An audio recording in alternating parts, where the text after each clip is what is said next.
الحمد للہ رب العالمین والصلاة والسلام علی سید الانبیاء والمرسلین والعاقبۃ للمتقین. محترم حاضرین مسجد، عزیز بچوں، السلام علیکم ورحمۃ اللہ وبرکاتہ. اعوذ باللہ من الشیطان الرجیم، بسم اللہ الرحمن الرحیم. ولو تری اذ وقفوا علی النار فقالوا یا لیتنا نرد ولا نکذب بآیات ربنا ونکون من المؤمنین. وقال اللہ تعالی بسم اللہ الرحمن الرحیم ویقول یا لیتنی لم اشرک بربی احدا. صدق اللہ العظیم. رب اشرح لی صدری ویسر لی امری واحلل عقدۃ من لسانی یفقهوا قولی. اللهم علمنا رشدنا واعذنا من شرور انفسنا آمین رب العالمین. اللهم صل علی محمد وعلى آل محمد كما صليت على ابراہیم وعلى آل ابراہیم انک حمید مجید. اللهم بارک علی محمد وعلى آل محمد کما بارکت علی ابراہیم وعلی آل ابراہیم انک حمید مجید. سب سے پہلے مسجد کے آداب کے ضمن میں نے آپ کے سامنے پچھلے جمعے بھی بات رکھی تھی کہ جب مسجد میں آئیں تو مسجد کے آداب کا آپ کو خیال رکھنا پڑے گا، چاہے آپ کا دل چاہے نہ چاہے. یہاں اللہ کا حکم چلتا ہے، ہماری مرضی، ہماری برادری، میرا دل کیا کہتا ہے، مجھے جلدی جانا ہے. کچھ لوگ میرا میسج سمجھ گئے ہیں ماشاءاللہ، اس کا مطلب ترقی ہو رہی ہے سیکھنے کے اندر. جب مسجد میں آئیں تو سب سے پہلے اگلی صفحے بھریں تاکہ پچھلے بعد میں آنے والے لوگوں کو آپ گناہ گار نہ کریں کہ وہ آپ کے کندھے پھلانگ کر اوپر آئیں. اس لیے کہ آپ کی مجبوری ہو کہ کمر جواب دے چکی ہے آپ کی جوانی کے اندر ہی، فاسٹ فوڈ کھا کھا کے شاید، یا کیلشیم نہیں مل رہا ہے آپ کو. برا نہیں مانیے گا، یہ باتیں بتانی پڑیں گی. جمعے کا مقصد یہی تھا، جمعے کا جو مقصد رکھا گیا تھا کہ لوگوں کو جمع کر کے وہ باتیں بتائی جائیں جو انہیں معلوم نہیں ہیں، تربیت کی جائے، ذہن سازی کی جائے. یاد رکھیں آج ہمیں جس بات کی سب سے زیادہ ضرورت ہے نا، وہ ذہن سازی ہے. بغیر سمجھے، بغیر مائنڈ بلڈنگ کے آپ عمل کروا لیں، وہ تو روبوٹ بھی کر سکتا ہے، روبوٹ بھی کر سکتا ہے. وہ سرکس کے جانور بھی کرتے ہیں. ایک ہنٹر گھماتے ہیں تو جنگل کا بادشاہ اکڑ کے بیٹھ جاتا ہے بیچارہ. ہاتھی جو پیر رکھ دے تو بندے کا سر ہی کچل جائے، وہ ایک ہنٹر کے اوپر وہ بھی چڑھ کے بیٹھ جاتا ہے اسٹول کے اوپر. کیوں؟ اس کو پتہ نہیں کس کا طاقت کیا ہے. جس دن طاقت کا معلوم ہو جائے گا اس دن سرکت بند ہو جائیں گے سارے. تو برا نہیں مانیے گا، یہ ہم سمجھاتے رہیں گے. ہمارا کام ہے کہ محفل کے آداب ہمیں نبی نے سکھائے ہیں، ہمیں اللہ نے سکھائے. تو کوشش کریں جب کسی مسجد میں محفل میں جائیں تو آگے کی صفحے بھریں. ہماری بات چل رہی ہے، اس موضوع سے متعلق بھی ہے کہ قیامت کے دن پھر ہم حسرتیں بیان کریں گے. سورہ زلزال کی آیت یاد رکھیں ہمیشہ. ہم جو بھی عمل کر رہے ہیں، چھوٹا یا بڑا، چھپ کے یا سب کے سامنے، ایوری تھنگ از ریکارڈڈ. پر مسئلہ کیا ہے کہ وہ کیمرے نظر نہیں آتے ہیں. ہم سب بڑے شریف نے پچھلے جمعے بھی کہا تھا، جیسے ہی سڑک کے اوپر کیمرہ نظر آتا ہے سارے ٹریفک کے پابند ہو جاتے ہیں. اگر 120 کی لمٹ ہے تو 120 پہ آ جاتے ہیں، اور روئی کے اندر تو 60 کی بھی لمٹ ہے. اس سے تو بہتر ہے بندہ پیدل چل لے. تو 60 پر آ جاتے ہیں ہم، کیونکہ سامنے کیمرہ لگا ہے. اگر 70 سے گزریں گے تو سال کے آخر میں پھر آپ کو پے کرنا پڑے گا، جی آپ تیزی سے گزرے تھے. تو اگر کو چیلنج کریں گے تو وہ آپ کو بلا لیں گے، آئیے ہمارے پاس ویڈیو رکھا ہے آپ کا، یہ دیکھیں آپ کی گاڑی کا نمبر ہے، اس میں آپ بیٹھے ہوئے تھے اور آپ تیزی سے نکل کے گئے تھے. ہمیں ان کیمروں کا تو خوف ہے، لیکن جو تو کیمرے ہمارے ساتھ لگے 24 گھنٹے، ان کو ہم بھول جاتے ہیں.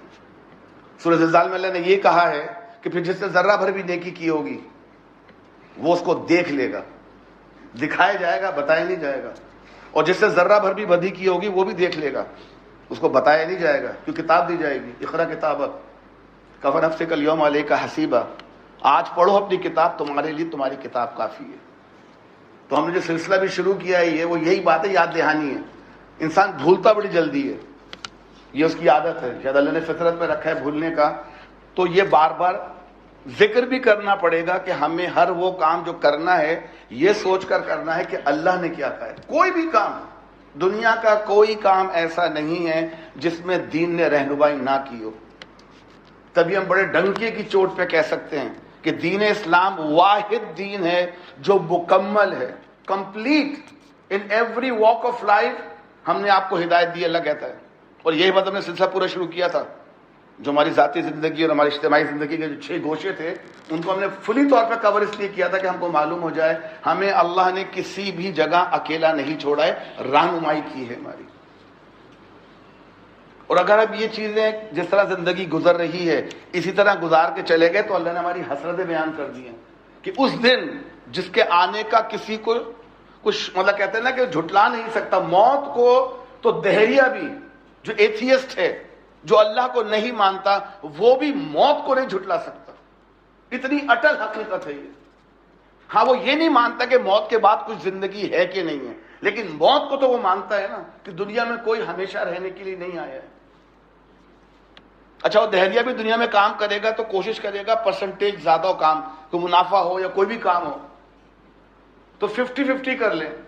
یہ میں اکثر اپنے دوستوں کو، اپنے بچوں کو جن سے نجی محفلوں میں گفتگو ہوتی ہے ان کو یہی سمجھاتا ہوں کہ دیکھ ایک تو حقیقت یہ ہے کہ سب جھوٹ ہے، یہ دین وین اور سب معاذ اللہ، یہ سب جو انبیاء کا سلسلہ ہے یہ لوگوں نے لکھ دیا اٹھا کے.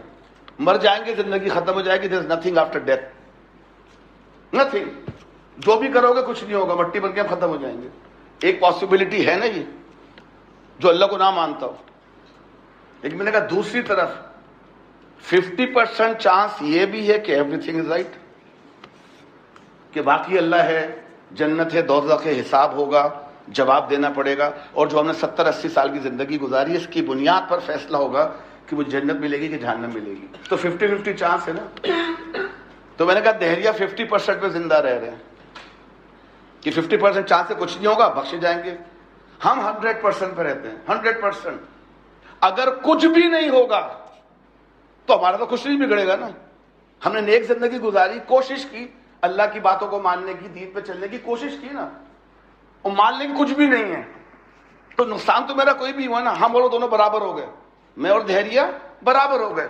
اس نے بھی نہیں مانا، میں نے مانا، نتیجہ دونوں کا ایک کہ کچھ بھی نہیں تھا، سب جھوٹ تھا، مولوی جھوٹ بول رہا تھا. لیکن میں نے کہا اگر فرض کرو وہ ادر 50% صحیح ہوا اور جنت دوزخ ہوئی اور رب ہوا تو فائدے میں کون رہے گا؟ وہ 50% والا کہ 80% والا؟ تو ہم تو دونوں صورتوں میں کامیاب ہیں نا. دونوں صورتوں میں ہو تو بھی کامیاب اور نہ ہو تو بھی کامیاب. وہ 50% والا چانس لے رہا ہے تو کم از کم اس 100% کی طرف تم آگے بڑھے نا. تو حسرتوں کو اللہ بتا رہا ہے کہ دیکھو یہ تو ہو کر رہے گا، تم مانو یا نہ مانو. موت آئے گی، سب کو زندہ ہونا ہے، اس کے بعد حساب دینا ہے.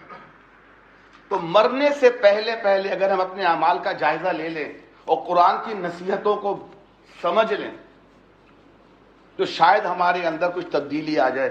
ہم ان آیتوں کے مصداق نہ بنیں. ہم یہ نہ ہو کہ ہم ان آیتوں کے اندر آ جائیں جو اللہ تعالیٰ نے قرآن میں نازل کی ہیں کہ ہم تمنا کریں گے. جب میں نے آپ کے سامنے آیت تلاوت کی تھی سورہ انعام کی، کاش تم اس وقت ان کی حالت دیکھ سکتے. اللہ کاش کا اظہار کر رہا ہے. اللہ کو کاش کی ضرورت نہیں ہے، اللہ کو ہر چیز معلوم ہے. کاش تو وہ کہتا ہے جس کو معلوم نہ ہو. کاش یہ ہو جاتا، کاش ہو جاتا. اللہ ہمیں سمجھانے کے لیے ہماری زبان میں بات کر رہا ہے تاکہ بات سمجھ میں آ جائے کہ ولو کاش اس وقت حالت دیکھ سکتے جب وہ دوزخ کے کنارے کھڑے کیے جائیں گے، جس کو وہ دنیا میں جھٹلاتے رہے، ٹالتے رہے، بہانے بناتے رہے، عذر دیتے رہے، ریزنز دیتے رہے، او یہ اور وہ اور فلاں. اس وقت وہ کہیں گے، کیا کہیں گے اس وقت وہ؟ کاش کوئی صورت، یا لیتنا، یا لیتنا وہی ریگریٹ کی آخری حد، ٹو دا انفینٹی. یا لیتنا، کوئی صورت ایسی ہو کہ ہم دنیا میں پھر واپس بھیجے جائیں اور اپنے رب کی نشانی کو نہ جھٹلائیں اور ایمان لانے والوں میں شامل. ہم میں سے اگر کسی کو کبھی کوئی اتفاق ہوا ہو کہ جس کی جاب یہاں ختم ہو گئی، اس کو لیٹر مل گیا ہوگا دیٹس اٹ، مع السلامہ، کل سے آپ جاب پہ نہیں آئیں، ویزا کینسل کریں اور اپنے ملک جائیں. اگر کسی کے ساتھ گزری اس وقت آپ کو حالات کا پتہ تھا، کیا اس کے دل میں تمنا ہوگی آپ کی یا کاش کو ایک موقع مل جائے، رک جاؤں، حالات بہت برے ہیں اپنے ملک کے. اگر کوئی گزرا ہے تو پتہ چلے گا کہ اس وقت دل میں تمنا کیا ہوتی، کاش کسی طرح میرا کفیل مان جائے، مجھے رکھ لے، چھوٹی موٹی جاب دے دے، کیونکہ حالات پیچھے بہت برے ہیں اپنے ملکوں کے. تبھی تو یہاں آئے نا، یہاں کوئی تبلیغ کرنے تھوڑی آئے ہم لوگ، یہاں سب کمانے کے لیے ہیں، انکلوڈنگ می. کوئی نیت لے کے نہیں آ رہا کہ تبلیغ کروں گا یہاں کے. وہ اللہ نے موقع دیا، وہ الگ بات ہے، اس کا کرم ہے ہمارے اوپر. ہماری کوئی اس کے اندر کوئی پھرتیاں ورتیاں کچھ نہیں، اللہ کا کرم ہے، چوز کر لیا اس نے. ہاں آگے بڑھ کے پھر ہمیں کام کرنا پڑے گا. تو اس شخص کا ذرا حال سوچے جب اس کے ویزے پہ کینسل کا لگ رہا ہوگا نا مہر، کاش. اور کتنے لوگوں کو حسرت سے دیکھ رہا ہوگا جو اندر آ رہے ہوں گے عمان کے, اور یہ خاص گیٹ سے باہر جا رہا ہوگا. اس کی فیلنگ کا ہم اندازہ نہیں کر سکتے کہ ہمارے ساتھ یہ نہیں گزرا ہے, اندازہ کر ہی نہیں سکتے.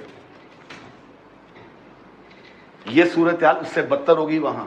یہاں تو پھر بھی چانس ہے کہ اگر کوئی دوسری کمپنی جاب دے دے تو واپس آ سکتے ہیں, اور پھر غلطی نہیں دہرائیں گے جو غلطیاں کری تھی. قیامت کے دن تو ایسی کوئی صورتحال نہیں ہوگی. اب وہ بندہ کہہ رہا ہے کاش کوئی ایسی صورت ہو ایک دفعہ بس, سارے کام وَصَدَّقَ وَأَكُن مِّنَ الصَّالِحِينَ, بالکل نیک سچا مسلمان بن کے رہوں گا. تو وہ تو ہونا نہیں ہے. یہاں تک کہ نبی کے خود فرمان ہے, شہیدوں کے لیے کہا گیا کہ دنیا کے واحد لوگ جو دنیا میں آنے کی تمنا کریں گے مرنے کے لیے وہ صرف شہداء اور انبیاء ہیں. وہ بھی کب؟ جب وہ قتل کیے جائیں میدان جنگ میں, وہ طبعی موت نہیں. آپ صلی اللہ علیہ وسلم کچھ الفاظ ہیں کہ میں شہید کیا, قتل کیا جاؤں میدان جنگ میں, پھر زندہ کیا جاؤں, پھر شہید کیا جاؤں, پھر زندہ کیا جاؤں. وہ جو مرنے کا مزہ ہے نا اللہ کی راہ میں, وہ مزہ ہی اور ہے. وہ شہداء جانتے ہیں, ہم سوچ سکتے ہیں صرف اس کو. تو ان حسرتوں سے پہلے ہم اپنے اعمال بہتر کر لیں. تو لاسٹ میں نے بات رکھی تھی کہ جو پہلی تمنا ہوگی نا وہ اعمال کرنے کی ہوگی. کاش میں کوئی تھوڑے عمل زیادہ کر لیتا. ہمارے یہاں اکثر لوگوں کا یہ حال ہے, اکثر لوگوں کا. آپ سروے کر کے دیکھ لیں اپنے دوستوں میں, عزیزوں میں جو مسلمان ہیں یہاں یا اپنے اپنے ملکوں میں, کتنے لوگ ہیں جو قرآن کو باقاعدگی سے ترجمے کے ساتھ پڑھتے ہیں, سمجھنے کے لیے, ثواب کے لیے نہیں. میں پہلے کہہ چکا ہوں اگر میں تلاوت کروں گا ثواب ملے گا, معلومات نہیں ملیں گی, علم نہیں ملے گا. لیکن اگر میں تلاوت کر کے عمل کروں گا ثواب بھی ملے گا اور عمل کرنے کا ثواب بھی ملے گا. دونوں چیزیں. عمل میں ثواب پیکج میں شامل ہے, عمل میں ثواب وہ پیکج کے طور پہ شامل ہے. تلاوت کرنے میں ثواب ہے, عمل کا پیکج ثابت نہیں ہے اس کے ساتھ, وہ تو ہمیں خود کرنا پڑے گا. تو کتنے لوگ ہیں جو قرآن کو سمجھنے کے لیے پڑھتے ہیں, نمبر 1. نمبر 2, جمعے کے علاوہ کون سا درس یا کون سی ایسی محفل اٹینڈ کرتے ہیں جہاں دین سیکھنے سکھانے کی بات ہوتی ہے, کوئی بھی ہو. ہم نے کبھی دعویٰ نہیں کیا کہ ہمارا حلقہ ہی بہتر ہے. اگر بھی دعویٰ کریں گے تو سب سے بڑے بہکنے والے ہم خود ہیں کہ ہم دعویٰ کر رہے ہیں کہ جو ہم کہہ رہے ہیں وہ صحیح ہے, باقی دنیا غلط ہے. نہ, قرآن سے کہتا ہے وقال انا من المسلمین, کہ میں مسلمانوں میں سے ہوں. تو کتنے لوگ ہیں جو باقاعدگی سے کوئی پروگرام اٹینڈ کرتے ہیں ویکلی ٹائم نکال کر, یعنی کہ ٹائم ملے گا تو جائیں گے. ویکینڈ پہ تفریح کا ٹائم ملتا نہیں ہے, نکالا جاتا ہے. لانگ ویکینڈ کا انتظار کیا جاتا ہے, پلان بنائے جاتے ہیں اس لانگ ویکینڈ پہ ذرا باہر جائیں گے, کوئی پہاڑی پہ, کوئی کیمپنگ کریں گے, کوئی وادی وغیرہ دیکھیں گے, پلاننگ کی جاتی ہے. اور جمعے کے دن اٹھے, جو کپڑے ملے پہنے, آگے اللہ اکبر. برا نہیں مانیے گا, لنگیاں کچھ ملک کا لباس ہے, قومی لباس ہے, ہم اس پہ اعتراض نہیں ہے, لیکن لنگی نہیں تو ہو رات کی پہننے والی, وہ نائٹ سوٹ تو نہ ہو لنگی پہن کر آئے نماز پڑھنے کے لیے, جس پہ استری بھی نہیں ہوئی ہے, بنیان پہن کے چلے آ رہے ہیں, شلوار پہ ٹی شرٹ پہنی ہوئی ہے. یہ آفس پہ کیوں نہیں آتے جو لوگ ہمارے یہاں کچھ ماشاءاللہ ہمارے ملکوں کے شلوار پہ ٹی شرٹ پہن کے نماز پڑھنے جاتے ہیں. تو ان صاحب سے میں نے پوچھ لیا پھر اسکول اس طرح آؤ گے, کہ نہیں. میں نے کیوں؟ اللہ کے سامنے جا سکتے ہو تو بندوں کے سامنے کیوں نہیں جا سکتے شلوار اور ٹی شرٹ کے اندر؟ یہ تیاری ہماری جمعے کے لیے, جس کے لیے قرآن نے کہا فَاسْعَوْا إِلَىٰ ذِكْرِ اللَّهِ وَذَرُوا الْبَيْعَ, دوڑ کے کوشش کر کے جمعے کے لیے جاؤ اور تجارت چھوڑ دو. تو آپ کو بڑا عجیب سا سروے ملے گا کہ اکثریت کسی پروگرام میں نہیں جاتی. پہلی وجہ ٹائم نہیں ہے, فلاں مصروفیت, اور دوسرا جی کس کے پاس جائیں, وہ پتہ نہیں وہ کہتا ہے, وہ کیا کہتا ہے, وہ فلاں فرقے کا, وہ فلاں فرقے کا, ہمیں کیا معلوم کون صحیح ہے. بالکل صحیح کریں آپ, نہیں معلوم تو معلوم کیجیے. جب آپ کپڑا, چیزیں, گاڑی, موبائل خریدنے جاتے ہیں کہ آپ کو معلوم ہے کون سا بہتر ہے, آپ نے بنایا کوئی کمپنی ہے آپ کی, معلوم کرتے ہیں نا سروے کر کے کون سا ماڈل اچھا ہے, کون سا کپڑا اچھا ہے. تو دین کے لیے کیوں نہیں معلوم کرتے؟ کیونکہ امپورٹنٹ نہیں ہے نا. اور جیسے میں نے پچھلے جمعے کہا تھا, میں تو جنت میں جاؤں گا, مسلمان ہوں بس. حضور کی حدیث ہے جتنے کلمہ پڑھ لی دخل جنہ, کلمہ پڑھا جنت میں چلا گیا. پاکستان اسکول چلے جائیے, وہاں کئی کرسچن ٹیچر پڑھاتے بچوں کو, چھوٹے بچوں کو, تو کلمہ پڑھنے والا جنت میں جائے گا. وہاں ٹیچر کو میں جانتا ہوں 23 سال سے KG میں بچوں کو کلمے پڑھا رہی ہے. 23 سال سے کتنے بچوں کو کتنی دفعہ کلمہ پڑھایا ہوگا؟ اشہد ان لا الہ الا اللہ واشہد ان محمد عبدہ ورسولہ. مسلمان ہو گئی, جنت میں گئی. نہیں مجھے دل سے نہیں پڑھا تھا. اچھا آپ نے دل چیر کے دیکھا تھا؟ نہیں, وہ نام بدل لیا اور یہ نہیں بدلا, فلاں نہیں بدلا. ہمارے ایک اور مسئلہ یہ ہے نام بدلنا. اس ضمن بات میرے ذہن میں آ گئی ہے, حضرت عمر کا اسلام سے پہلے کیا نام تھا؟ حضرت عمر ایمان لانے کے بعد نام بدلا نہیں. علی, عثمان, طلحہ, زبیر, کوئی ایک نام بتاتے صحابی کا سوائے چند کے جن کے معنی اچھے نہیں تھے, عبد الکعبہ یا عبد الفلاں, کسی کا نام بدلا؟ ہماری عجیب نہیں تھے, مسلمانوں کو تو نام بدلنا پڑے گا. پتہ نہیں نام میں سب کچھ ہے, بس نام ہو گیا تو سیدھا جنت میں جاؤں گا. اور مطلب پیٹر ہو کے مسلمان ہو گیا اور نام پیٹر ہی رکھا, وہ یہ سمجھتا ہے کہ رجسٹر پڑھ کے نام کا فیصلہ, جنت کا فیصلہ ہوگا. پیٹر جہنم میں, گردار سنگھ جہنم میں, رام سنگھ جہنم میں, سلیم جنت میں, محمود جنت میں, فلاں جنت میں. نام سے فیصلہ ہوگا. اگر نام سے فیصلہ ہوگا تو ابو جہل بھی جنت میں چلا جائے گا. عمر بن ہشام نام تھا اس کا, عمر بن ہشام, مسلمان نام تھا اس کا. یہ نام بدلنا کوئی یہ اہمیت نہیں رکھتا, اصل چیز اعمال ہیں. تو اگر مجھے اپنے اعمال صحیح کرنے ہیں تو مجھے پہلے اپنے بارے میں معلوم کرنا پڑے گا کہ اللہ نے مجھے کہا کیا ہے کرنے کو. آج آپ سوشل میڈیا پہ چلے جائیں تو جو قرآن نے آیت بیان کی حج کے موقع کے اوپر کہ لوگ عرفات جب جاتے تھے اس کے بعد بیٹھ کے اپنے آبا و اجداد کے کارنامے یاد کرتے تھے. میرا دادا افضل اور میرا پردادا افضل, دوسرا کہتا میرا دادا افضل. تو قرآن نے کہا کہ بجائے اپنے پردادا اور آبا و اجداد کو یاد کرنے کے اللہ کو یاد کیوں نہیں کرتے؟ تو آج ہماری معلومات کیا رہ گئی ہے؟ کون افضل ہے؟ ابو بکر, عمر, عثمان اور علی رضوان اللہ علیہم اجمعین, کون افضل ہے؟ پورا سوشل میڈیا اس پہ بھرا ہوا ہے کہ افضل کون ہے. اہل بیت افضل ہے کہ فلاں افضل ہے, یہ افضل ہے کہ وہ افضل ہے. اس کے علاوہ کوئی بحث ہی نہیں ہے.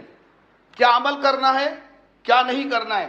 پورے دین میں مجھے لا کے دکھا دے کہ لکھا ہو کہیں کہ آپ فلاں صحابی پر ایمان نہیں لائیں گے تو آپ کافر ہو جائیں گے.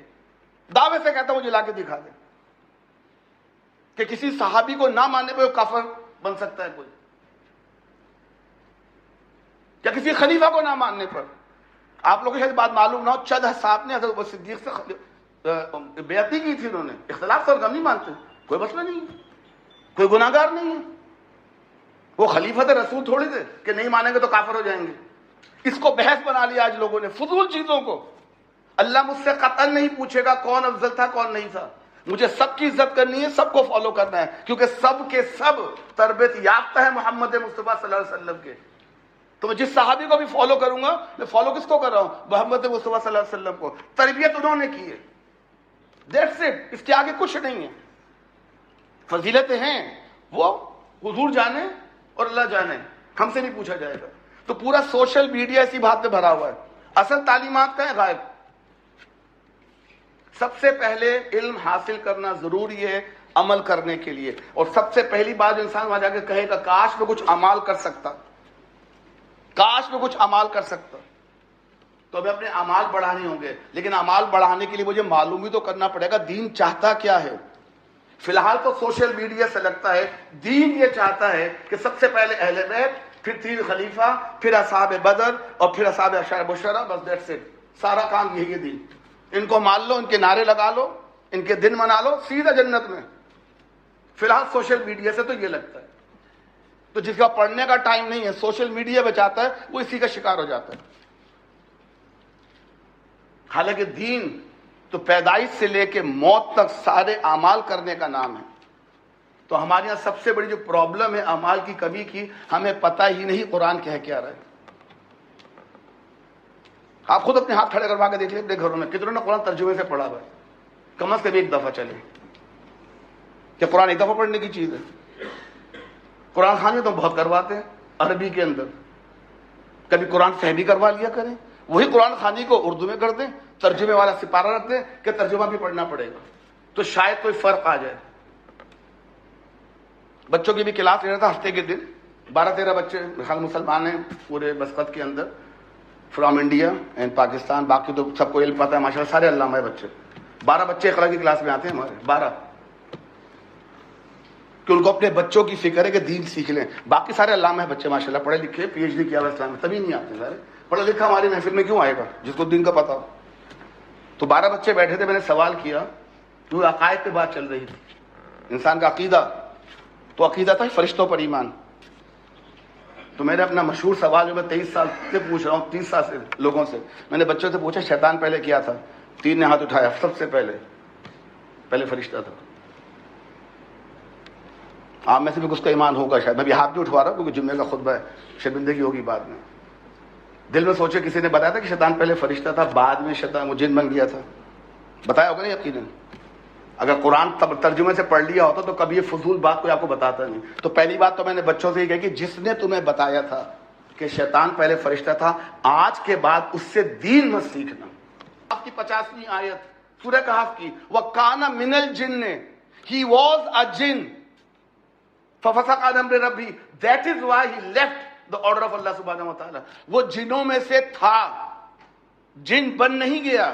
ماضی کا صیغہ استعمال کیا اللہ نے, وَكَانَ مِنَ الْجِنِّ, وہ جنوں میں سے تھا, اس لیے اپنے رب کی اطاعت سے نکل گیا. پہلا ثبوت قرآن میں جب اللہ نے کہا سجدہ کیوں نہیں کرا, تو غرور میں آ گیا شیطان. کیا کہا اس نے؟ خلقتہ من طین, حضرت آدم کی طرف اشارہ کیا, یہ اللہ تو نے سے مٹی سے بنایا ہے. وخلقتنی من نار, اور میں آگ سے بناؤں, تو نے مجھے آگ سے بنایا ہے. آئیے قرآن سے پوچھتے آگ سے کون بنائے؟ سورہ تحریم اللہ فرماتا ہے کہ وخلق الجان من مارج من نار, اور ہم نے جنوں کو آگ کی لپٹ سے پیدا کیا ہے. قرآن میں 3 پروف ہیں کہ وہ شیطان پہلے جن تھا. اور میرا عقیدہ کیا ہے؟ پہلے فرشتہ تھا. عقیدہ تو دیکھیں ماشاءاللہ. اور پھر کہتے ہیں قرآن کا علم ہے, مجھے دنیا کا بارے معلوم ہے, مجھے دین کے بارے میں معلوم ہے. اتنی لا علمی قرآن سے ہماری. یہ ایک مثال دے رہا ہوں, ہزاروں مثالیں موجود ہیں جو عقیدے بنا کے رکھے ہیں, ان کا دین سے کوئی تعلق ہی نہیں ہے. اور آج یہی وجہ ہے قرآن سے دوری کی وجہ سے. آپ نے ملکوں کے کسی مزار کے قریب چلے جائیں, مسجد بھی ہو اور مزار بھی ہو, اور آپ دیکھ لیں کدھر رش زیادہ ہے, مسجد میں کہ مزار میں. مسجد کا مولوی چندے مانگ کے بیچارہ شرمندہ ہوتا ہے ہر دفعہ جمعے کے بعد. وہ کچھ لوگ اصحاب ڈبے یا جھولیاں پھیلا کے نکلتے ہیں کہ بھائی تھوڑا چندہ دے دو تاکہ مسجد کے خرچے چل سکیں. مانگنا پڑتا ہے اللہ کے گھر میں, اور بازاروں پہ بن مانگے لاکھوں روپے کے نذرانے دیے جا رہے ہیں, لاکھوں روپے کے. اربوں خربوں کا بزنس ہے یہ. جو چادریں اوپر چڑھتی ہیں شام کو دوبارہ دکان پہ بک جاتی ہیں. روٹیشن ہو رہی ہے, ریسائکلنگ سائنس کی. ایک مزار کی وجہ سے 100 دکانیں لگی ہوئی ہیں, اور دن رات رش ہے. اور مسجدیں 5 وقت کے علاوہ خالی پڑی ہیں, ویران. وجہ کیا ہوگی؟ شاید یہاں سے مل رہا ہے تبھی تو رش ہے, یا وہ زندہ ہے سن رہا ہے تبھی تو رش ہے, یا وہ خالق کل شیء تبھی تو رش ہے. اور اللہ پتہ نہیں مصروف ہو اتنی بڑی دنیا کہکشاں, یہ ہماری سنیں نہ سنیں, یہ سنوا دیں گے. کس نے کہا؟ اس نے کہا جس کا دھندا چل رہا ہے, جو مجاور بن کے بیٹھا ہوا ہے, وہ اربوں خربوں کما رہا ہے, وہ اس نے کہا تھا. قرآن تو مثالیں دے رہا ہے, نام لے کے, لات منات عزا صاحبہ, یہ کیا ہے سارے کے سارے؟ یہ چند نام ہے جو تم نے رکھ لیے ہیں, کوئی اللہ نے سند نازل نہیں کی ان کے لیے. ذرا تھوڑی ہسٹری تو پڑھ لیتے. یہ لات منات عزا تھے کیا؟ یہ بت نہیں تھے, یہ نیک لوگ جو ان کے پچھلے گزرے تھے ان کے مجسمے بنا کے رکھے تھے تاکہ ان کی یاد آ جائے. وہ بتوں کو نہیں پوچھتے تھے, وہ ان کو پوچھتے تھے. بتوں کے ذریعے ہم خانہ کعبہ کو سجدہ نہیں کرتے ہیں, ہم اللہ کو سجدہ کرتے ہیں. خانہ کعبہ صرف رہنمائی کے لیے کہ سب ایک طرف منہ کریں. تو لات منات عزا تو کافر, اور میرے پیر ولی اللہ. میں ولی اللہ کی برائی نہیں کر رہا ہوں, وہ تو دنیا سے گزر گئے اپنا کام کر کے. وہ جو بعد کے ماننے والوں نے اپنے دھندے بنا لیے ان کے اوپر, ان کے اعمال کی بات ہوگی. یہ تو جن سے دنیا میں مانگتے تھے اب جا کے جنت بھی ان سے مانگ لو. سیرت رسول سے ناواقفیت. پھر وہی سوال, کتنے ہیں جنہوں نے پوری سیرت رسول کی سنی ہے, پڑھی ہے؟ ہم یہاں کوشش کر رہے ہیں, محمود صاحب نے کوشش کر کے کم از کم مکی زندگی کو آپ کے سامنے کھول کھول کے بیان کر دیا, قرآن سے ریلیٹ کر کے, کہ میری دماغ کی اختراع نہیں ہے, یہ جو کہہ رہا ہوں قرآن میں لکھا ہے, جا کے تحقیق کر لیجئے, وہ پوری کتاب موجود ہے آسان زبان میں, چھوٹے چھوٹے حصوں کے اندر, کہ نبی نے 13 سال مکے میں کیسے گزارے قرآن کی روح سے, کیا واقعات پیش آئے, کیا کچھ ہوا. اتنا تو پڑھ لیں, چلے ڈیٹیل اگر نہیں پڑھ سکتے تو موٹی موٹی کتابیں بھی سیرت کی موجود ہیں. معلوم تو میرے نبی صبح سے اٹھنے کے بعد سے کہ رات تک کرتے کیا تھے. بات ہے عشق کی اور محبت کی اور اتباع کی. اگر نبی سے عشق ہوگا تو ایک ایک کام اس طرح کرنے کی کوشش کریں گے کہ جو نبی نے کیا تھا. کچھ عشق میں شامل ہیں, کچھ فرائض میں شامل ہیں. صحابہ مثالیں دیکھے گئے ان چیزوں کی. ایک بدو صحابی کسی گاؤں میں رہتے تھے, نبی سے ملنے آئے, بار بار آ نہیں سکتے تھے, آخری وقتوں میں آئے ہوں گے, روایتیں موجود ہیں. انہوں نے آپ کو دیکھا تو اس دن آپ کا گریبان کا جو بھی آپ کرتا پہنتے تھے اس کا ایک بٹن کھلا ہوا تھا. انہوں نے آپ کو دیکھا, کچھ وقت آپ کے ساتھ گزارا, اس کے بعد زندگی بھر اپنے گلے کا بٹن بند نہیں کیا. یہ فرض نہیں تھا, یہ واجب نہیں تھا, مکروہ تہذیبی, مکروہ تنزیہی, پتہ نہیں کیا کیا, سنت موقدہ, غیر موقدہ, یہ علماء کی بحثیں ہیں. میں تو نبی کا غلام ہوں, جو نبی نے کیا میرے لیے فرض ہے. Your wish is my command. یہ مومن کا وتیرہ ہونا چاہیے, شیوا ہونا چاہیے, یہ اس کی تھنکنگ ہونی چاہیے. جو نبی نے کہا یا کیا میرے لیے تو فرض ہے. مولوی کچھ بھی کہتا پھر ہے. ان صحابی نے کبھی گریبان کا بٹن بند نہیں کیا. یہ محبت چاہیے نبی سے. تبھی تو اللہ نے کہا تھا فاتبعونی. اگر تم دعویٰ کرتے ہو کہ تم مجھ سے محبت کرتے ہو, لیکن اگر تم مجھ سے محبت کرتے ہو فاتبعونی, میرے رسول کا اتباع کر کے دکھاؤ.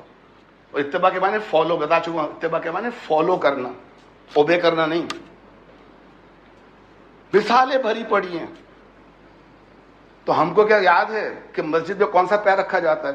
کبھی باہر کھڑے ہو کے دیکھیے گا لوگوں کو جو داخل ہو رہے ہوتے ہیں, تمام مسلمان, کسی وطن کے نہیں, اور دیکھیے کون سا پیر اندر رکھتے ہیں. پہلے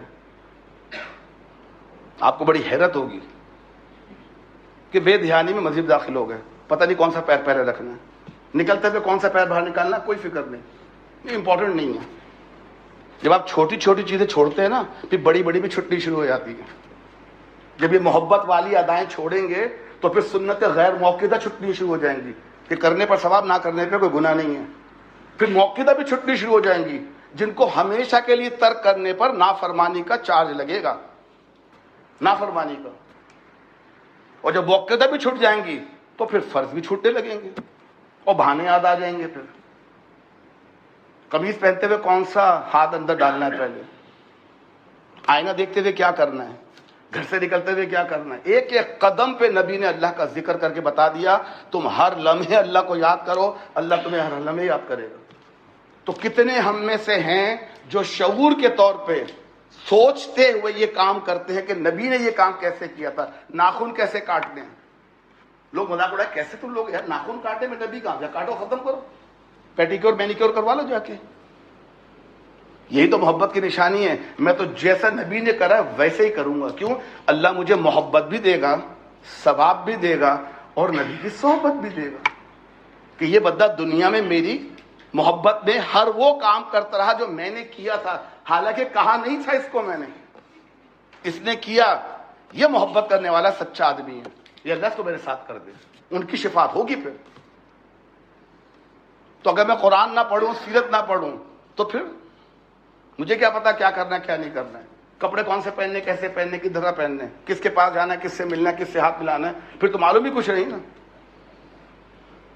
اس وقت پھر بندہ کہے گا نا کہ کاش نہیں کر چکا ہوتا. دیکھیے بات یاد رکھے, ہمارے یہاں کچھ چیزوں میں ڈائگنوسٹک کہلاتی ہے سائیکالوجی کے اندر. اگر آپ سائیکالوجیکلی علاج کرانا چاہتے ہیں نا, تو پہلے آپ کو ایکسیپٹ کرنا پڑے گا کہ مجھے کوئی پرابلم ہے. اب اگر ذہن میں خناس بیٹھا ہو کہ میں بیمار ہی نہیں ہوں, بھلی کتنے سائیکالوجسٹ لا کے بٹھا دیں, وہ خلی بولی میں مانتے نہیں کہ بیمار ہوں, یہ سب پاگل ہیں. تو جب تک انسان ایکسیپٹ نہ کرے کہ مجھ میں یہ پرابلم ہے، سائیکائٹرسٹ علاج شروع نہیں کرتے. پہلے ایکسیپٹ تو کرے بھائی مجھے پرابلم ہے، تبھی تو علاج ڈھونڈیں گے نا. ایک مریض ماننے کو تیار نہیں کہ مجھے ڈائبٹیز ہے، وہ کہے کو ڈاکٹر کی دوائیاں لے کے کھائے گا ڈائبٹیز کی؟ کہ مجھے تو ہے ہی نہیں. پہلے سے ماننا پڑے گا، ٹیسٹ کرانا پڑے گا کہ مجھے ڈائبٹیز ہے، پھر علاج شروع ہوگا نا. تو جب تک مجھے معلوم نہ ہو کہ میرے اعمال میں کمی کی وجہ قرآن اور سیرت سے دوری ہے، جب تک کہ میں ایکسیپٹ نہیں کروں گا میں قرآن اور سیرت کے قریب نہیں آؤں گا. بشر آج جو لوگ جمع ہوتے ہیں دور دور سے نماز پڑھنے ہیں، کیوں آتے ہیں؟ ایک تو وجہ ہے کہ نماز دیر سے ہوتی ہے، تھوڑا سونے کا وقت مل جاتا ہے، تھوڑا جو ہے نا اور کام کرنے کا وقت مل جاتا ہے. کچھ لوگ دیر سے اٹھتے ہیں، چلو جمعہ مل جائے گا یہاں، کیونکہ سب جمعہ پورے مسجد میں ختم ہو چکے ہیں، پورے مسجد جمعہ ختم ہو چکے ہیں. ہماری ابھی شروع ہوگا، ابھی خطبہ شروع ہوگا عربی کا. یہ کچھ لوگ ہیں، زیادہ تر لوگ اس لیے آتے ہیں کہ اردو میں بات ہوتی ہے، سمجھ میں آتی ہے، اللہ عمل کی توفیق دے دے گا. تھوڑا معلومات بڑھ جائیں گی، تھوڑا علم بڑھ جائے گا تو اللہ توفیق بھی دے گا. اللہ اس عمل کو اور بڑھائے اور خلوص دے آپ لوگ کے آنے کے اندر، بیٹھنے کے اندر. اللہ آپ کو بہترین طریقے سے بہترین بات سمجھنے کی توفیق دے، ہمیں بہترین طریقے سے کہنے کی توفیق دے، اور آپ سب کو انکلوڈنگ می بہترین طریقے سے عمل کر کے دوسروں تک پہنچانے کی بھی توفیق دے. یہ مقصد ہے ہمارے جمع ہونے کا. تو یہاں کسی بات کو اپنے دل پہ نہ لے. بعض بظاہر لگتا ہے کہ جگہ میں درس دے رہا تھا، اگر یہاں کوئی بیٹھا تو میں پہلے سے معافی چاہ رہا ہوں. میں داڑھی کی بات نکلی تھی، داڑھی اسلام میں فرض نہیں ہے، یہ محبت کا پیمانہ ہے. اس تھرمامیٹر آف دا عشق رسول. جتنی لمبی داڑھی اتنا بڑا عشق. یہ نہیں کہ داڑھی کاٹ دے گا اس کو عشق نہیں ہے، اس کو بھی عشق ہے، وہ دکھانا نہیں چاہ رہا ہے. وہ کہتے ہیں داڑھی اسلام میں ہے، داڑھی اسلام میں ہے، اسلام داڑھی میں نہیں ہے. یہ چیزیں سمجھ لیں. تو یہ نہ سمجھے کسی کی داڑھی نہیں ہے تو مسلمان نہیں ہے وہ. یہ عشق رسول کا پیمانہ ہے. تو بات ہو رہی تھی عشق رسول کے اوپر، جس کی کوئی حد نہیں ہوتی ہے، ود ان قرآن کوئی حد نہیں ہوتی ہے جو قرآن نے کہا. تو بات نکلا ہے کہ دیکھیں داڑھی جو نہیں رکھتا ہے، کوئی بات نہیں، کوئی مجبوری ہوگی اس کی، نافرمانی ہو گئی، کوئی برادری کا شور ہے، کوئی بیوی نہیں چاہتی ہے، کوئی فلاں جو بھی ہے، لیکن دل سے محبت کرتا ہے. تو داڑھی کا حکم تھا، اس نے نہیں رکھی، اللہ معاف کرے. لیکن جس نے فرینچ کٹ رکھی وہ کیا جواب دے گا؟ کہ تم سے فرینچ نے کہا تھا داڑھی رکھو؟ نہیں. کیا تم سے فرینچ نے کہا تھا رکھو گے تو ثواب ملے گا؟ نہیں. تمہارے پاس آئے تھے؟ نہیں. کیوں رکھی؟ مجھے اچھی لگتی ہے. تو مجھے فرینچ داڑھی اچھی لگتی ہے لیکن سنت والی داڑھی اچھی نہیں لگتی. اس کا جواب پھر انشاءاللہ قیامت میں پوچھیں گے کہ جس نے کہا تم نے اس کی مانی نہیں، اور جس نے نہیں کہا اس کی تم نے مان لی، تو انہی کے ساتھ چلے جاؤ. من تشبہ بقوم فہو منہم.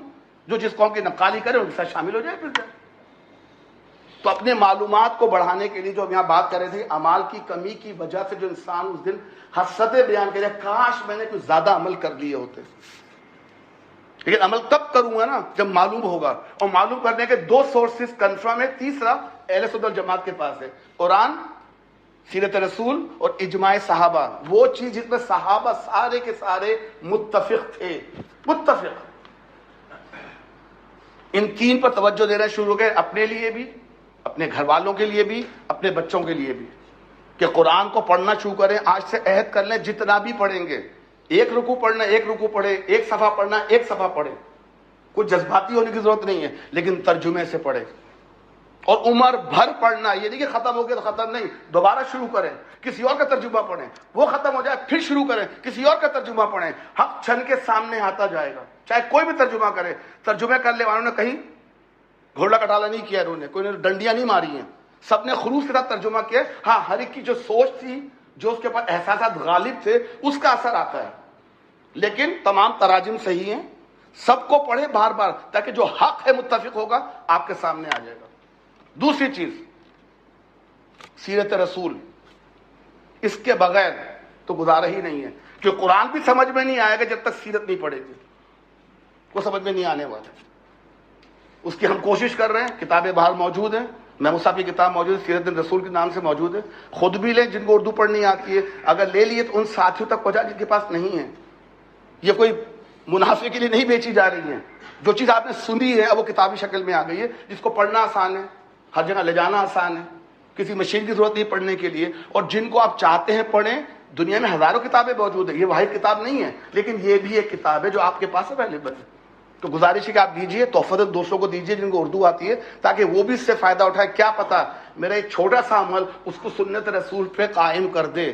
اور وہ جتنی عمر قائم کرے گا نیک کام، اس کا ثواب مجھے بھی ملے گا فری کے اندر. یہ ہے میرا منافع کہ مجھے بھی پھر وہ فری ملے گا. انشاءاللہ سلسلہ جاری رہے گا کہ دوسرا جو تمنا ہے جو کرے گا انسان، وہ نیک کام کرنے کی بھی تمنا. ابھی جو آج بات ہوئی تھی اعمال میں کمی، وجوہات قرآن و سیرت سے دوری. دوسری جو حسرتیں ہوں گی وہ نیک اعمال کے کم ہونے پر، کاش میں نیک عمل زیادہ کر لیتا. انشاءاللہ اگلے جمعے اس پہ بات رہے گی. اللہ تعالیٰ سے دعا کہ جو باتیں بیان کی ہیں ہم سب کو سن کر عمل کرنے کی توفیق عطا فرمائے اور آگے تک لوگوں تک پہنچانے کی توفیق عطا فرمائے.